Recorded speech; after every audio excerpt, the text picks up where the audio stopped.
திருப்பாடல்கள் 24 1-7 முடிய. மண்ணுலகும் அதில் நிறைந்துள்ள அனைத்தும் ஆண்டவருடையவை.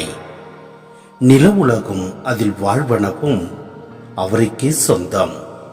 ஏனெனில் அவரே கடல்கள் மீது அதற்கு அடித்தளமிட்டார், ஆறுகள் மீது அதை நிலைநாட்டினவரும் அவரே. ஆண்டவரது மலையில் ஏற தகுதி உள்ளவர் யார்? அவரது திருத்தலத்தில் நிற்கக்கூடியவர் யார்? கரைப்படாத கைகளும் மாசற்ற மனமும் உடையவர், பொய் தெய்வங்களை நோக்கி தம் உள்ளத்தை உயர்த்தாதவர், வஞ்சக நெஞ்சோடு ஆணையிட்டு கூறாதவர். இவரே ஆண்டவரிடம் ஆசி பெறுவார்.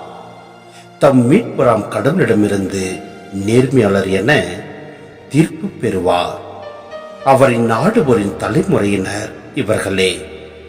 யாக்கோப்பின் கடவுளது முகத்தை தேடுவோர் இவர்களே. வாயில்களே, உங்கள் நிலைகளை உயர்த்துங்கள். தொன்மைமிகு கதவுகளே, உயர்ந்து நில்லுங்கள். மாட்சிமிகு மன்னர் உள்ளே நுழையட்டும்.